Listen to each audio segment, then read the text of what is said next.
कान खोलकर सुन लो सब लोग कल 13 अगस्त भाद्रपद मास की पवित्र गोगा पंचमी पड़ रही है। ये कोई आम पंचमी नहीं है, यह वो दिन है जिस पर एक सादा सा उपाय, सिर्फ 108 चावल के दाने और एक दीपक आपके घर को हमेशा हमेशा के लिए धन संपदा और शिव की अनुकंपा का घर बना सकता है। जो लोग इस साल श्रावण में कुछ छूट गए हैं, जो घर दुख कष्ट आर्थिक कमी या नौकरी की रुकावट से जूझ रहे हैं, यह संक्षिप्त उपाय आपके लिए वरदान बन सकता है।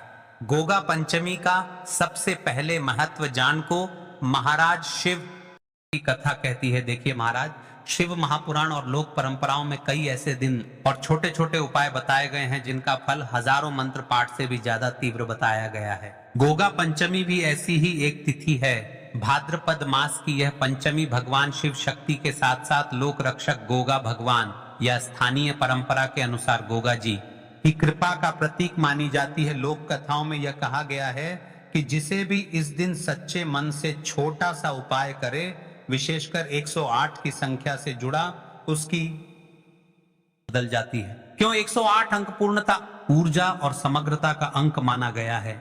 यही वजह है कि 108 चावल इस उपाय का मूल है। सिर्फ 108 दाने और एक दीपक से क्या होगा, सुनिए। चावल अचूका बिना पके भोजन और समृद्धि का प्रतीक है।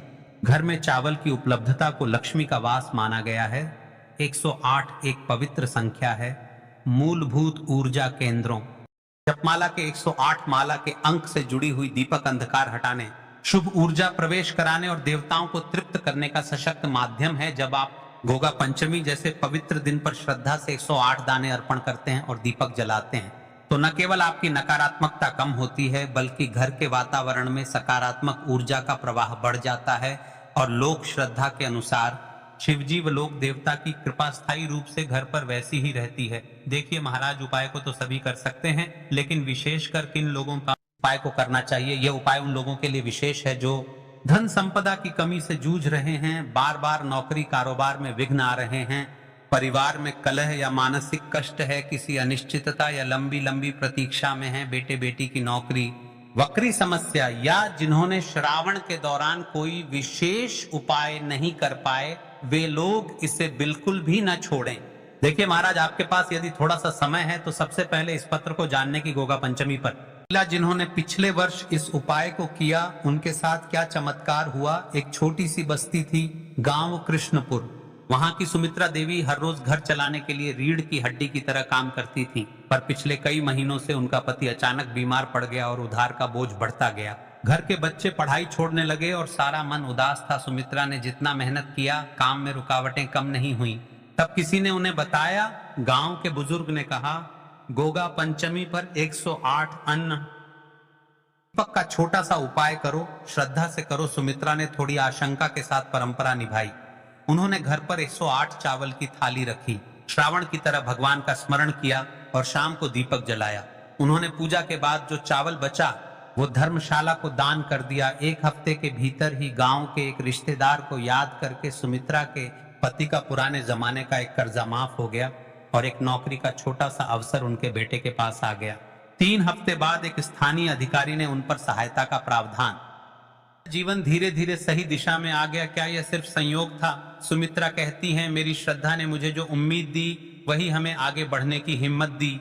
आज भी सुमित्रा हर साल गोगा पंचमी पर यह छोटा सा उपाय करती हैं और अपने अनुभव सबको सुनाती हैं। जेके महाराज, पिछले वीडियो में जिन्होंने कमेंट किया था वे लोग जान ले आज अपनी राशि से जुड़ा भाग्य। लोक परंपरा के अनुसार इस गोगा पंचमी पर 2 विशेष राशियां जिनका भाग्य विशेष रूप से इस उपाय से लाभान्वित हो सकता है।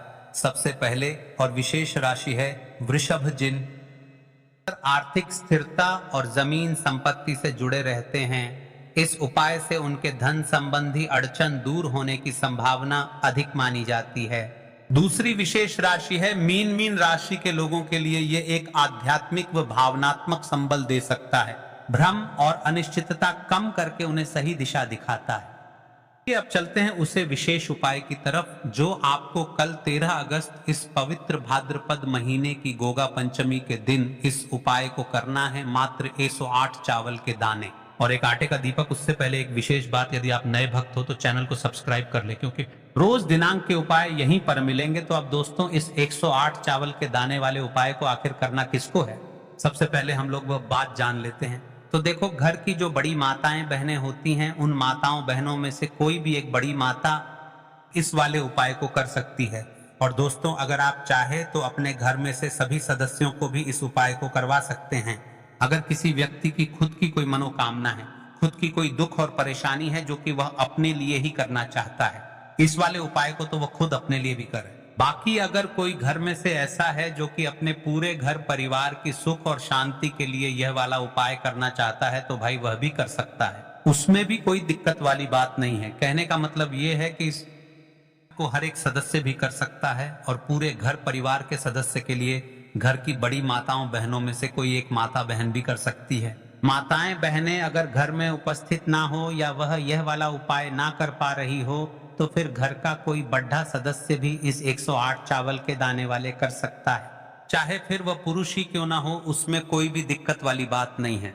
अब दोस्तों, इस 108 चावल के दाने वाले उपाय को हमें करना कहां पर है? हमें इसे शिव जी के मंदिर में जाकर करना है। बहुत सारे लोग प्रश्न करते हैं, हर एक को करते समय क्या हम इस उपाय को घर पर कर सकते हैं? तो इस वाले उपाय को आप घर पर नहीं कर सकते हो। इस वाले उपाय को करने के लिए आपको शिव जी के मंदिर ही जाना पड़ेगा।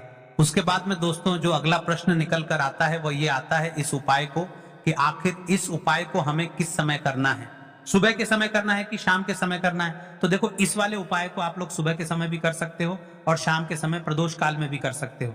अब अगर आप पूछो कि भाई सबसे उत्तम समय कौन सा रहेगा इस 108 चावल के दाने वाले उपाय को करने का, तो हम आपसे बस यही कहेंगे कि इस उपाय को आप सुबह के समय करेंगे तो ज्यादा बेहतर होगा। बाकी अगर प्रदोष काल शाम के समय भी करेंगे तो भी अच्छा होगा, उसमें कोई दिक्कत वाली बात नहीं है।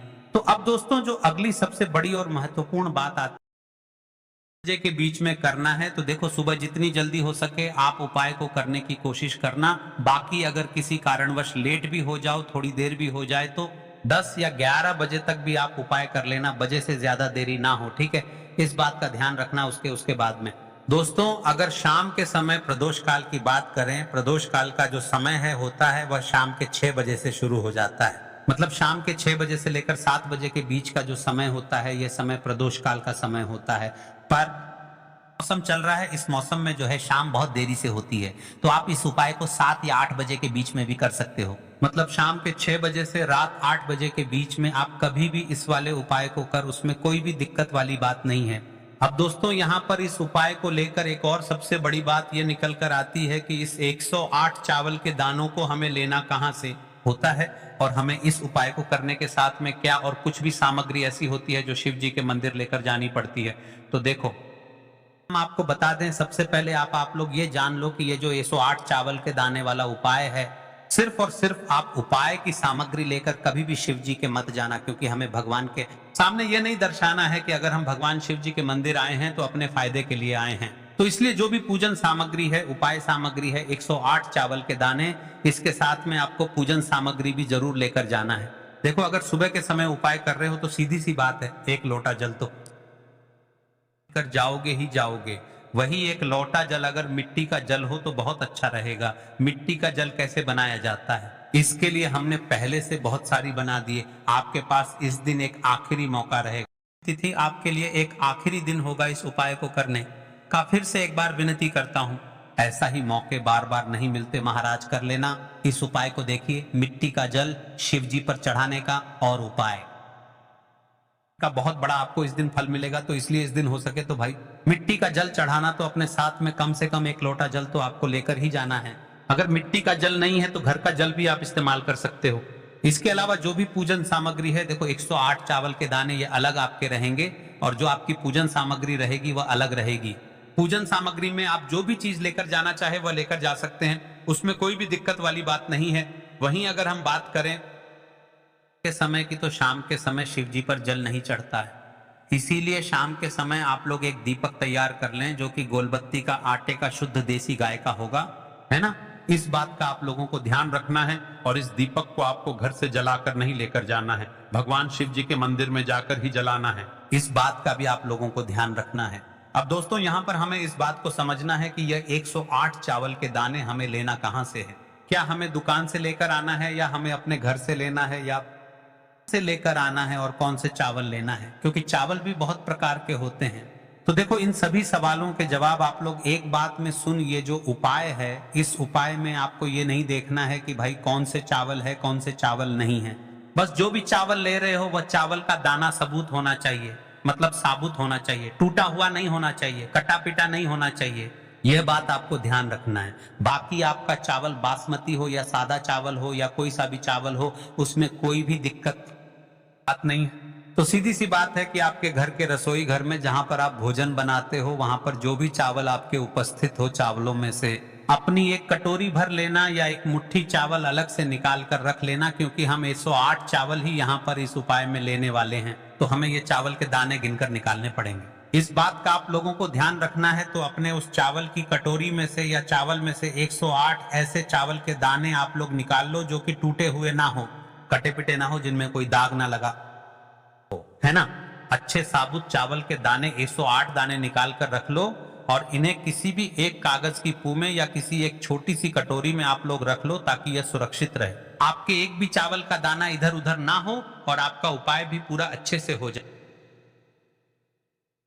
के समय जा रहे हो तो भाई अपना दीपक है उसे तैयार कर लेना, ठीक है। और उपाय को करते समय शुद्धता का विशेष रूप से ध्यान रखना, ठीक है। सुबह सुबह स्नान करने के बाद ही उपाय को करने की आप लोग तैयारी करना, उसकी जरूरत नहीं है, पर शुद्धता का ध्यान रखना है। आपको स्नान तो नहीं करेंगे, आप हाथ मुंह धोकर भी इस वाले उपाय को शाम के समय प्रदोष काल में कर सकते हैं, इसमें कोई दिक्कत वाली बात नहीं है। तो आप अपने उपाय की सामग्री तैयार करके आपके पास ही में जो शिव मंदिर हो वहां पर पहुंच जाइए। सबसे पहले शिव मंदिर में जाकर आप